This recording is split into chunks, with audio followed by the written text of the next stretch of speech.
Hello everyone, myself Bhumi and you are watching my channel Bhumi maths classes. इस video में मैं chapter 6 करा रही हूँ, लाइंस एंड एंगल्स, और इसमें मैं एक थ्योरम कराने वाली हूँ। हमारे पास थ्योरम है 6.1। इसमें हमें दिया गया है, if two lines intersect each other then the vertically opposite angles are equal.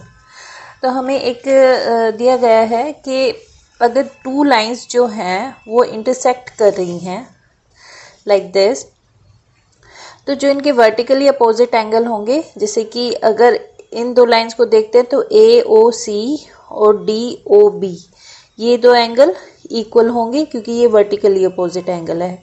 Similarly A O D and C O B, ये दो एंगल इक्वल होंगे because they are vertically opposite angle. तो हमें ये प्रूव करना है कि ये इक्वल होते हैं या नहीं होते। तो इसके लिए सबसे पहले हम क्या करेंगे, हमें सिर्फ दिया गया है कि दो लाइंस हैं जो सिर्फ इंटरसेक्ट कर रही हैं और उसके वर्टिकली अपोजिट एंगल हमें इक्वल प्रूव करने हैं। तो स्टार्ट करते हैं। इसमें सबसे पहले हम लिखते हैं जो भी हमारे पास गिवन है, two lines intersect each other,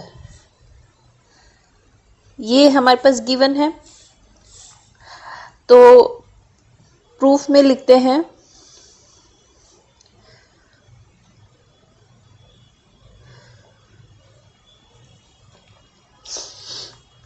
let two lines AB and BC intersect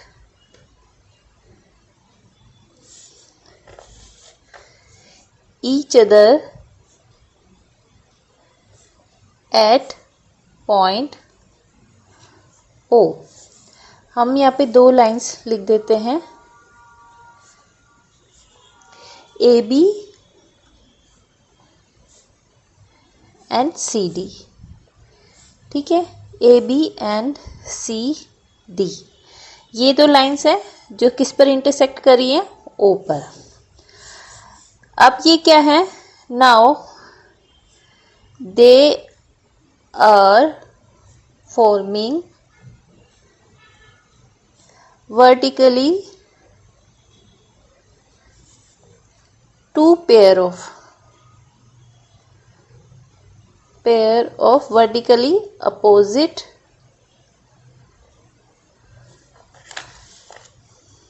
angles,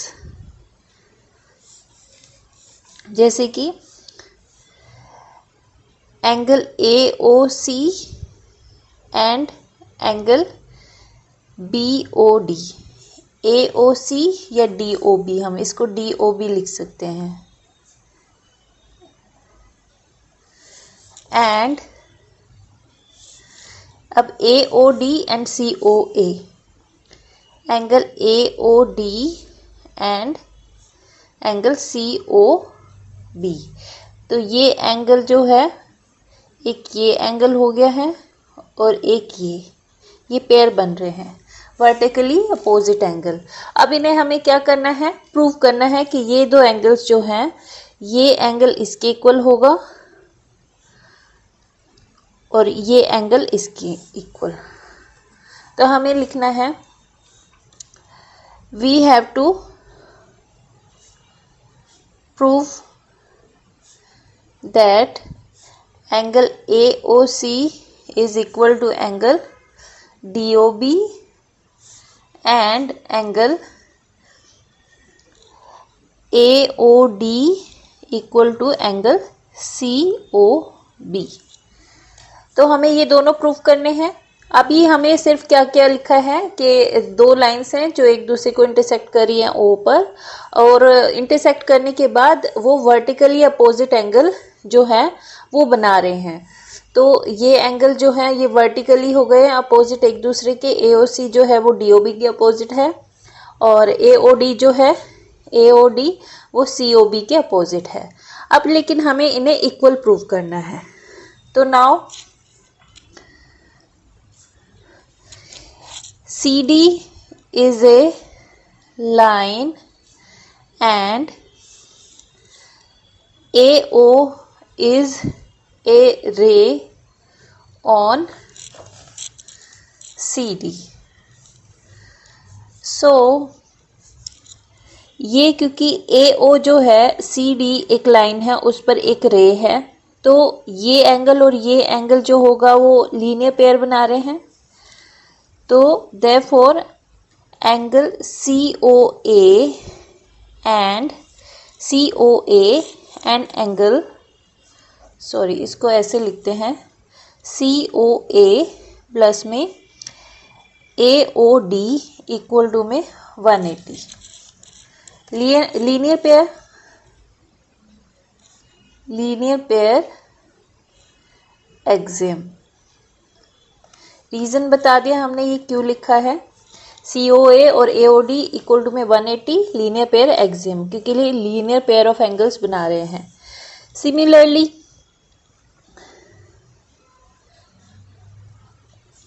अब हमें क्या करना है, अभी हमने क्या किया है, AO को रे माना है और ये लाइन थी, तो ये दो एंगल थे।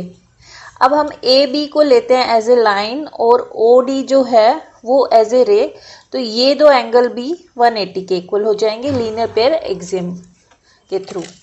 तो इसमें हम यही करते हैं, similarly take AB as a line and OD is a ray on AB.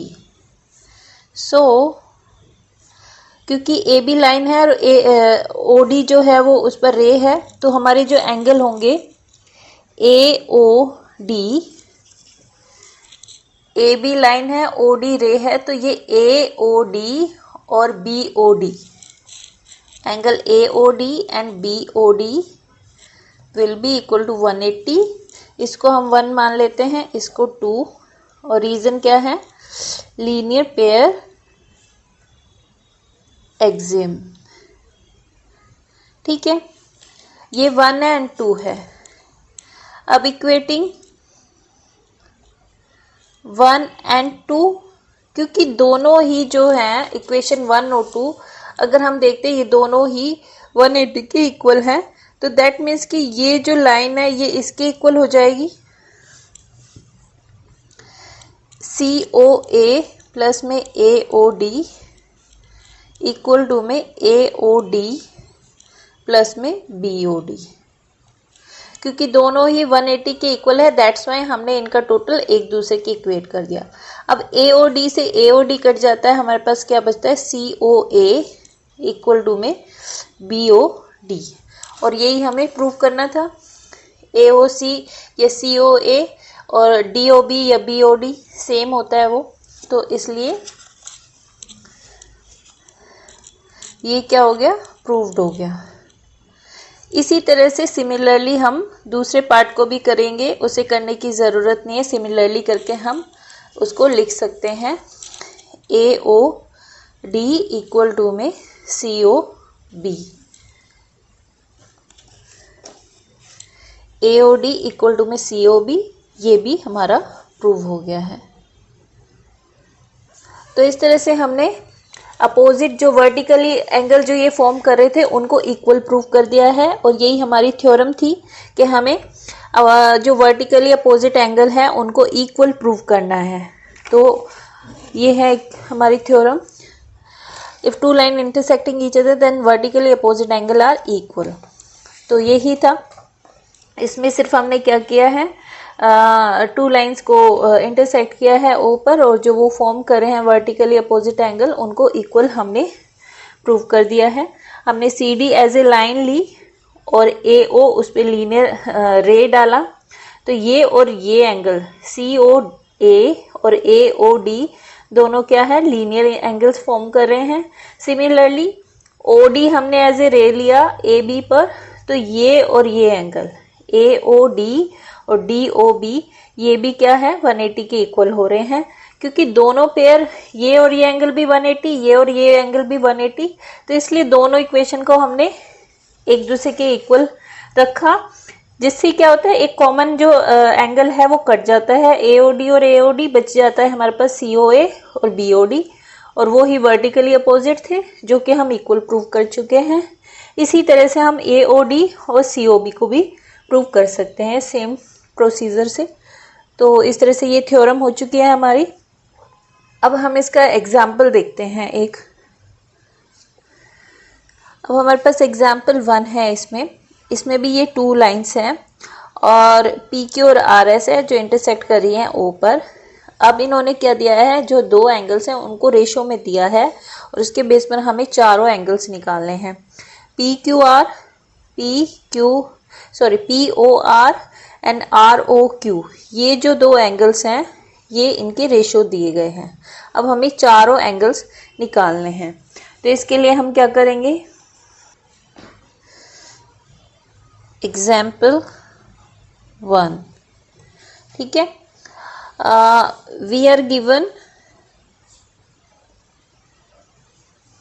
POR and ROQ in ratio 5:7. Now we take,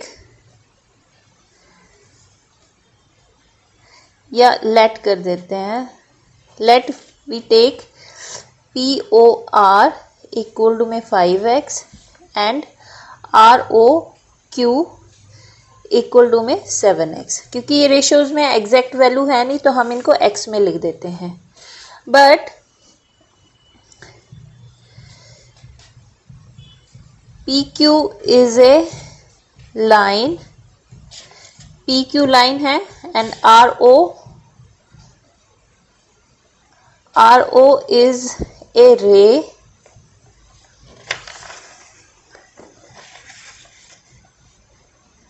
on PQ। सो ये जो 2 एंगल है इनका टोटल 180 होगा। POR प्लस में ROQ इक्वल टू में 180। रीजन है linear pair axiom. ये reason है क्योंकि PQ जो है एक लाइन है और RO जो है उस पर रे है, तो ये 2 एंगल जो होंगे वो लीनियर पेयर फॉर्म करेंगे। तो इसके बेस पर हमने लिख दिया लीनियर पेयर एक्सियम। अब हमें पता है इनकी वैल्यू क्या है, 5x प्लस में 7x 180। x हमने इसलिए लगाया क्योंकि ये रेशियोज में है। अब ये 12x हो गया 180। यहाँ से हम x की वैल्यू निकाल सकते हैं। 12 1 12 एंड 6 बचता है, 12 5 60। तो x की वैल्यू क्या है, 15 आ गई है। नाउ हमने POR जो था वो 5x लिया था, दैट मीन्स 5 इंटू में 15 75 डिग्री।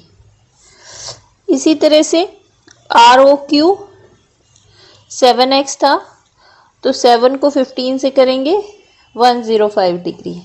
ये 2 एंगल आ चुके हैं। अब हमें बाकी के देखने हैं। बाकी के एंगल जो होंगे, ये एंगल इसके इक्वल होगा और ये एंगल इसके इक्वल होगा। तो हम लिख सकते हैं POR इक्वल टू में SOQ। POR इक्वल टू में SOQ और ये दोनों होंगे 75 वर्टिकली अपोजिट एंगल्स जो कि इक्वल होते हैं। इसी तरह से ROQ जो होगा वो इक्वल होगा POS के, जो कि 105 है और ये भी रीजन सेम। तो इस तरह से हमारे पास चारों एंगल आ गए हैं। PQR और ROQ हमने यहाँ से निकाले और वो दोनों ही SOQ और PQS के इक्वल हैं वर्टिकली अपोजिट एंगल्स के थ्रू। तो इस तरह से हमारे पास चारों एंगल्स आ चुके हैं, यही हमें निकालना था। तो इस तरह से हमने इस वीडियो में एक थ्योरम करी है और एक क्वेश्चन डिस्कस किया है। आई होप कि आपको मेरे एक्सप्लेनेशन जो है वो समझ आए होंगे। If you like my work please do like share and subscribe my channel. Thanks for watching.